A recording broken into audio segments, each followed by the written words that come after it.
Many are unaware of the Irish origins of the creator of Dracula, the 1897 novel that codified vampirism and profoundly influenced the horror genre.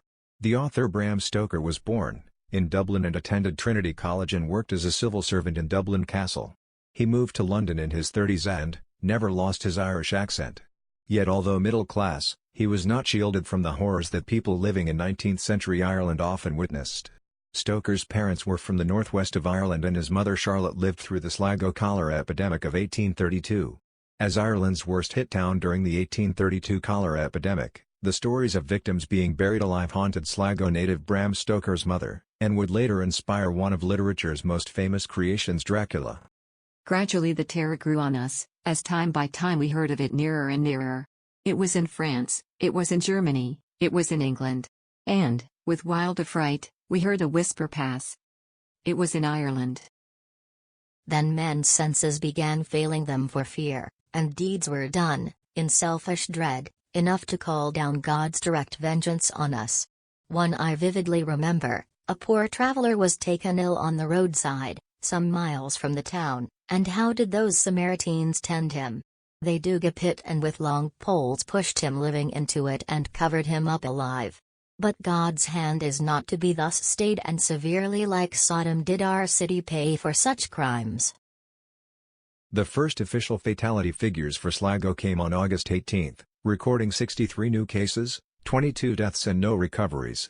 From then to the end of the month, the death rate averaged 50 a day, with as many as 100 on some days. Bram's mother CharlotteThornley wrote a credible account describing the disease which killed around 1,500 people in the small town in less than 2 months. She explained how people at the time believed cholera came from the sea and traveled over land like a mist, just like her son would later write of Count Dracula. Charlotte witnessed people being accidentally buried alive in mass graves, along with other chilling events. She noted that the local Catholic clergy seemed immune to the disease while continuing to tend to victims, with one priest armed with a horsewhip was guarding cholera patients from murderous staff at the local infirmary. Charlotte's essay has parallels to Dracula in so many ways that Count Dracula himself can be read as the personification of Sligo's cholera epidemic. In the days of my early youth, so long ago that I forget the date, our world was shaken with the dread of the new and terrible plague which was desolating all lands as it passed through them. And so regular was its march that men could tell where next it would appear and almost the day when it might be expected. It was the cholera, which for the first time appeared in Western Europe.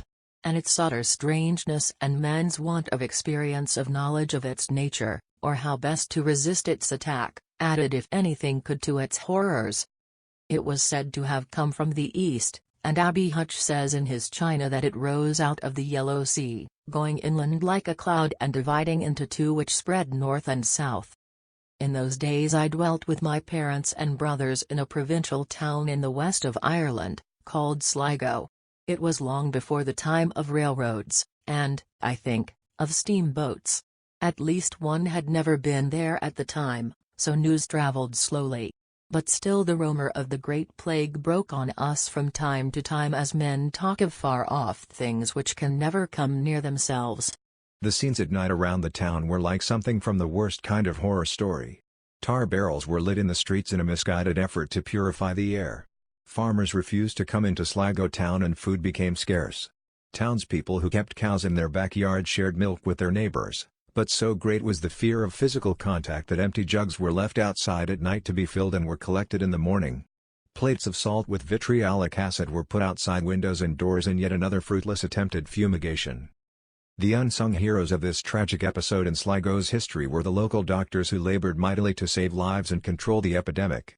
Among their biggest problems was trying to overcome widespread ignorance of the disease and general suspicion, ironically caused by the doctors' own earlier desperate attempts to prevent the disease from spreading to the town.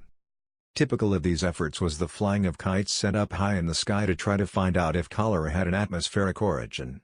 Well, water was analyzed and people were advised on how best to cope with the disease if it arrived.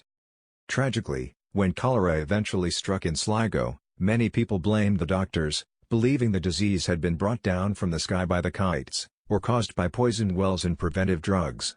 These beliefs persisted even after the doctors themselves had fallen victim to cholera. 5 doctors died during the outbreak. Inevitably, As the outbreak spread, panic gripped the population.